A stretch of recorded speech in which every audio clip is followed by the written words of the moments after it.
It's Saturday morning at 10 a.m., so you know what that means.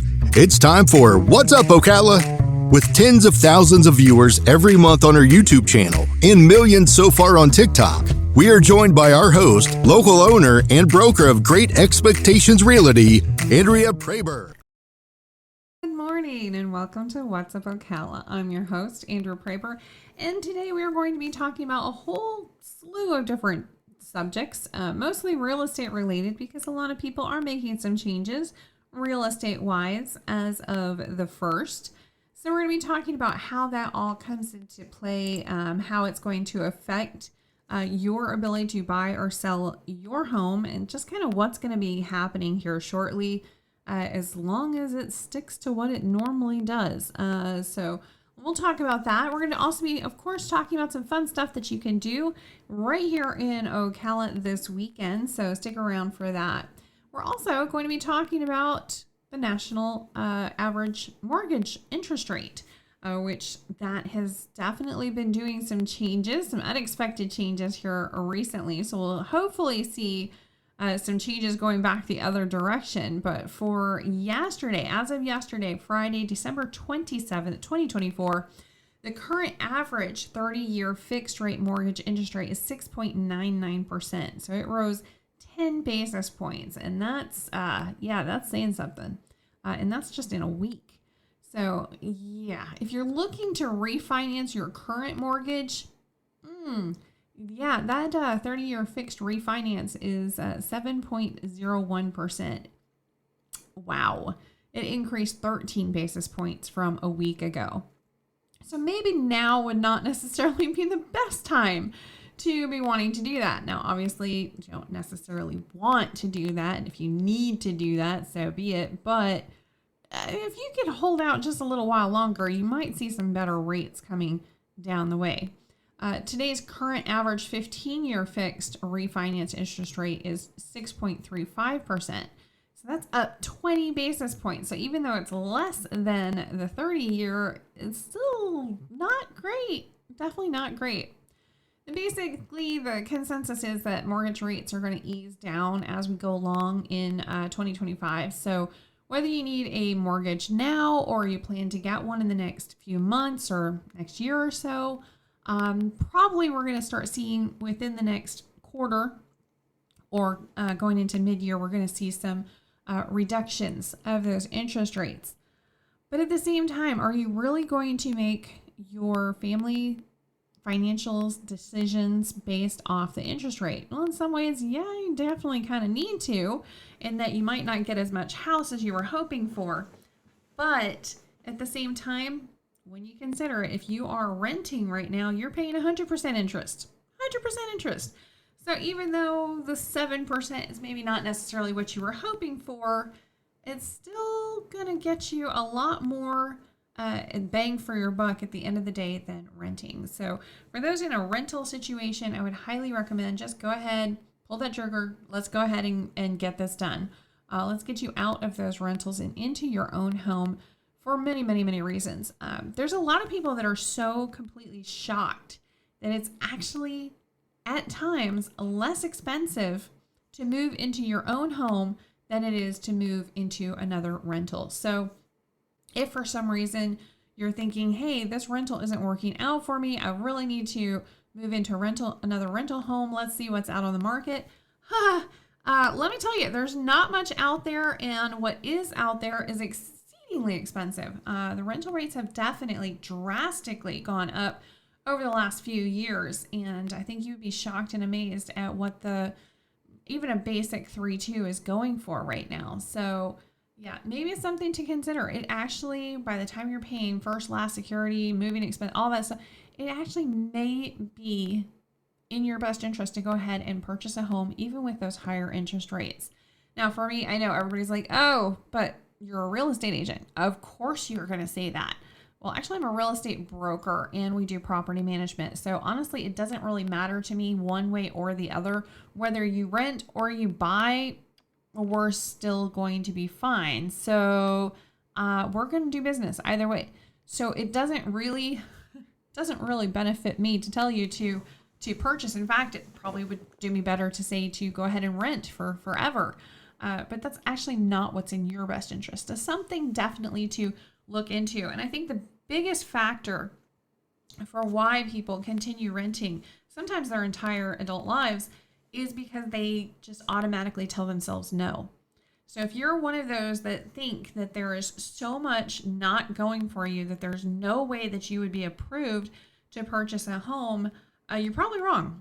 You're probably wrong. Now, some of you out there, yeah, I wouldn't even loan you a library book, but but for the grand majority, actually, you actually do qualify. If you can qualify for a rental, you probably qualify for a loan. That's what I'm hearing from a lot of the lenders. Now, I personally am not a lender and I do not do loans, but I do work with some amazing people over the years that would definitely be able to help you. In fact, they can even look at your credit right now and tell you what you can do with your credit in order to get a better rate very quickly. So, sometimes it's like, oh, pay $20 on this card and $100 on that card, and you will end up with like 50 more points. And it's like, what? So what you think that you're doing with your credit in order to improve it may not be what you need to do. So I would definitely suggest talking to one of those preferred lenders in order to get the best rates possible and prepare now for when you do go ahead and decide to purchase a home. So just a heads up on that. I would highly recommend just talk to them. Just talk to them. It will definitely be worth your while to do so. And there's nothing scary about them. I know a lot of you are picturing, some big old guy in a 3-piece suit in a bank office, and he's just raring to stamp it denied or something, or rejected or something horrible on your paper. That's not what happens at all. Absolutely at all. In fact, if it makes you feel any better, you're more than welcome to hang out in my office with me and have some coffee, and we'll have one of those preferred lenders come on over to our office, and you can see it's not anything scary at all. And they don't ever say no. They say not yet, because you can fix anything when it's related to credit. Absolutely anything can be fixed. So huge encouragement from me to do what you need to do in order to get on the path to home ownership, because by and large, it will go better for you, not just now, but for generations possibly in the future.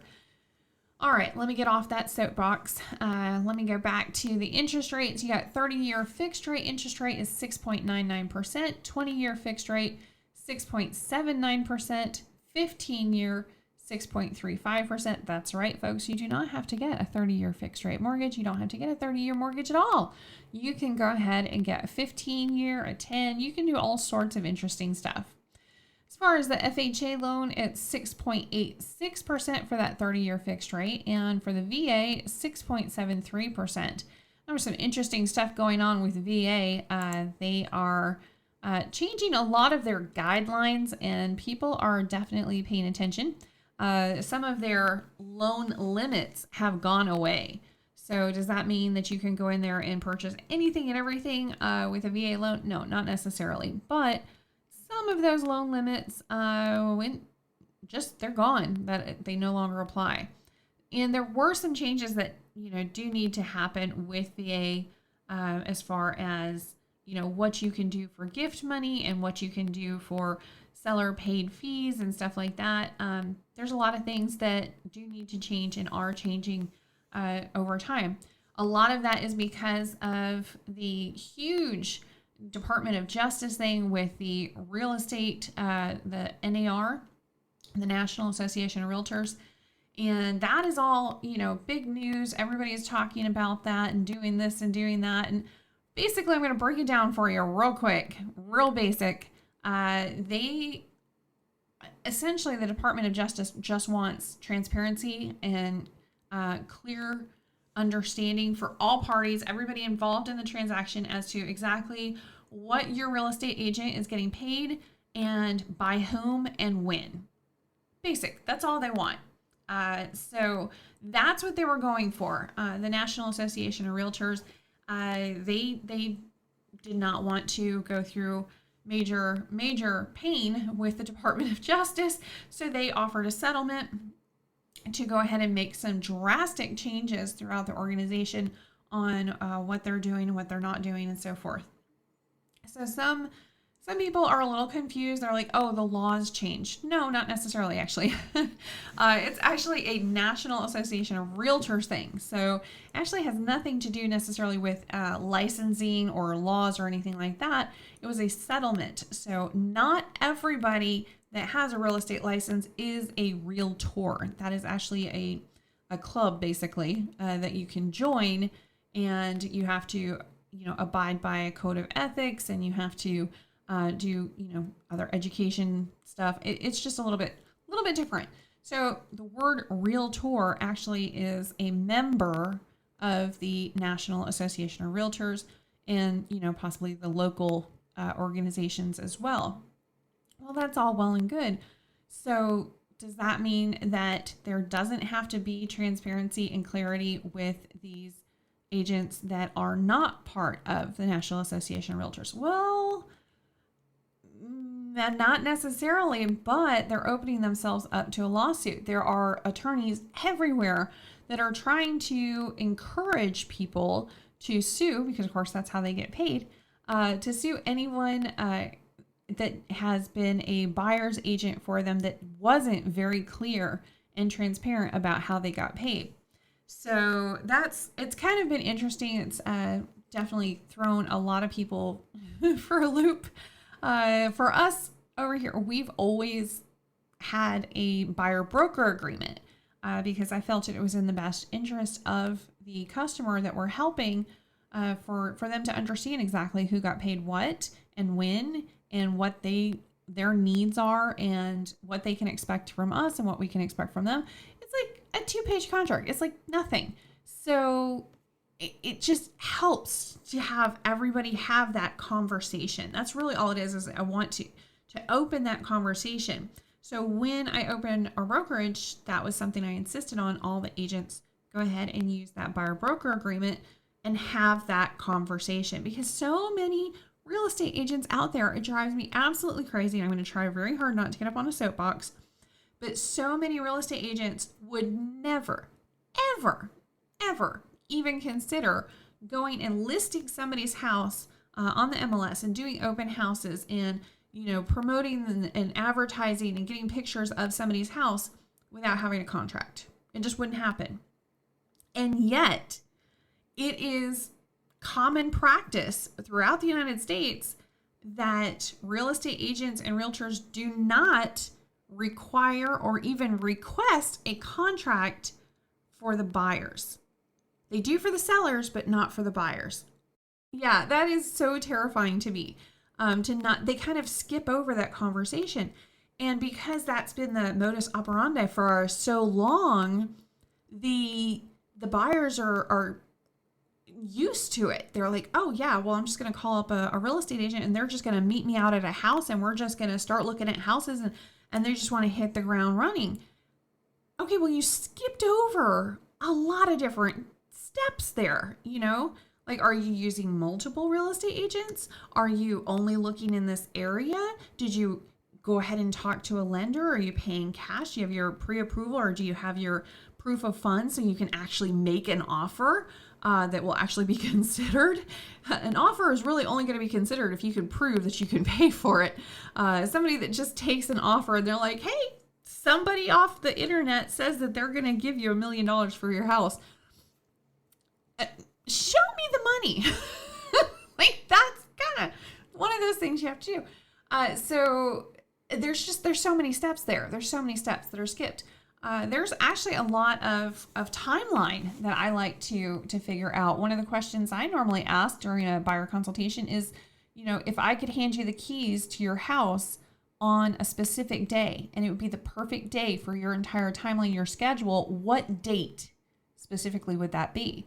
And that doesn't mean that we're necessarily going to hit that bullseye every time, but at least we know what we need to do and when we need to do it in order to get as close as humanly possible to that bullseye. But it also kind of helps the buyer like really think about it and go, you know what, I've got a lease right now and that needs to, and then I got to make sure that I have plenty of time to move. So it's going to be on a Thursday in, they really, really think about it when you ask those kind of questions.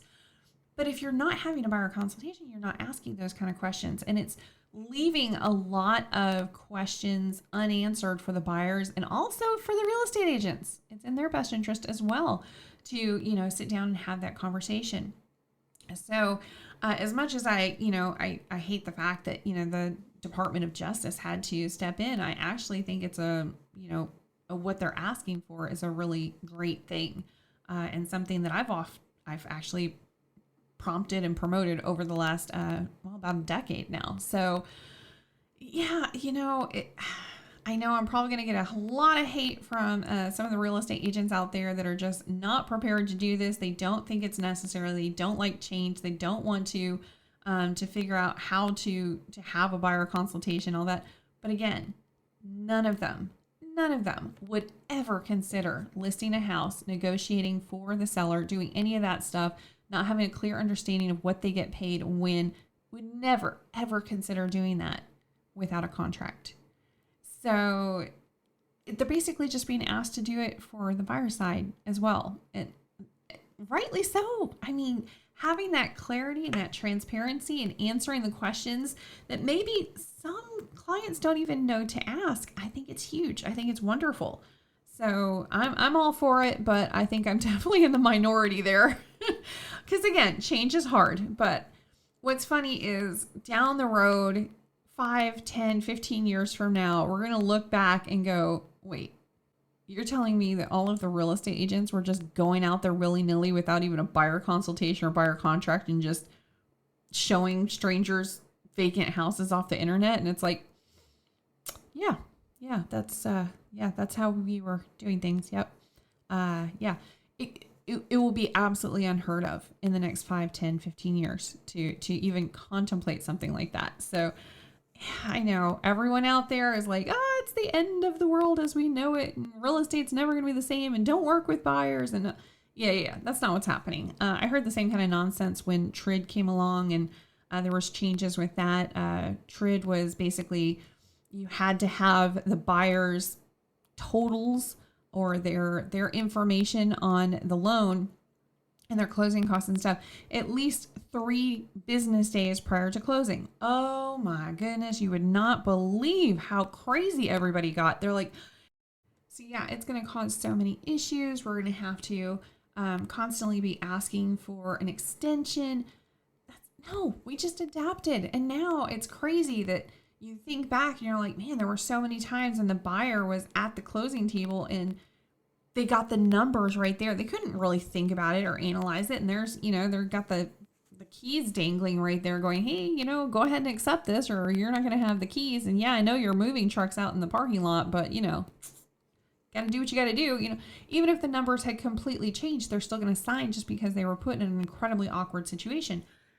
It was terrible. It was a terrible way to do things. I cannot tell you how many times the numbers would come across. I never even got to see them beforehand. I never got to help my customer. They never got to ask questions because their lender wasn't even there. All of this stuff happened, and it was like at the closing table. They got the numbers halfway through the closing. They've already signed half the documents, and they're like, oh yeah, by the way. So yeah, I definitely think that there will be changes. A lot of people are going to need to adjust, but in the long run, it will be better. And I think as a whole, the entire industry will be better. So, just a little bit of adapting. Now, as far as the holidays, every year we go through a bit of a sales slump right between Thanksgiving and New Year's, where not many people want to actually purchase homes, go shopping for homes, look at homes. People don't want their homes being seen because they've got relatives over, or they've got, decorations that were, just all the stuff. They all want to just deal with it after the beginning of the year. So there's not quite as many houses on the market. The people that are actually shopping, they have a little bit harder time actually going in and seeing houses. It's just a little different. But now, here coming up, we are just at the end of that whole holiday season. We have New Year's coming up, and then invariably, a large percentage of the population is going to have moving in their New Year's resolutions. So it gets to be it goes from one of the slowest times a year to one of the busiest times of year, like overnight. Just that switch gets flipped and away we go. So just keep in mind that once we get into January 1st, there's going to be a huge surge in new listings. There's going to be an increased buyer interest. There's going to be a huge market recalibration that's going to go on. The prices are going to go different. There's going to be a lot of competition. The interest rates may even reflect that. They may actually change again, hopefully for the better, but no promises. So there's going to be a lot of things that are going to be happening here shortly with the real estate market. But, it happens every year. It happens every single year. So just be aware that that is going to be happening pretty soon. If you're able to this weekend and over the next couple of days, if you're able to go ahead and get a little bit ahead of them and of the rest of the pack and take a look at what's on the market right now, what you like, what you don't like, all of that, so that you can go ahead and, get your offer ready. Make sure that you're ready. Remember I mentioned before that pre-approval letter or the proof of funds or whatever, get all of that prepared so that, you see a house, somebody else sees a house, they're ready, you're not, guess who's getting the house? Yeah. So just make sure that you have all of that squared away. If you don't know or you're not sure, just check with your real estate agent. They're going to walk you through the steps to make sure that you have your questions answered, even the ones you don't even know to ask. They should be able to go through all of that, and they should have the heart of a teacher, as Dave Ramsey calls it. Having somebody that's going to not only help you through the steps, but explain the steps as well and why it is what it is. That's a true salesperson as far as I'm concerned. It's not somebody that's trying to get the deal. It's somebody that's trying to help you understand the process and understand exactly what you're doing. So yeah, I would say that's definitely a goal for you. If that's one of your goals, please let me know in the comments on our YouTube channel, or also you can go ahead and hit us up on Facebook and let us know. We are, of course, at Great Expectations Realty. So let us know what your thoughts are on all of that. All right, so we have some fantastic stuff going on in Ocala this weekend. Already, hopefully, you participated in the 5K for Good this morning. 7:30 this morning. It was over at the Baseline Trailhead. And if you missed out, that's okay, because there's still a concert for good going on tonight over at the Ocala Civic Theater. Tickets are only $15. But this is going to charities in the community.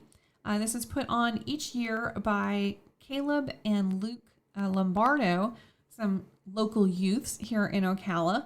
And all of that money goes to charity. So hopefully you will support them with that endeavor. This is the 4th year they've been doing that. So really excited for them. You can find out more information about that on concertforgood.com.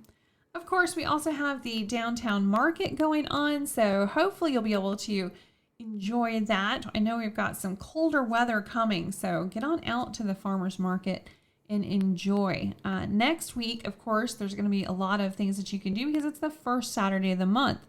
So not only the first Saturday of the month, but it's also the first Saturday of the year.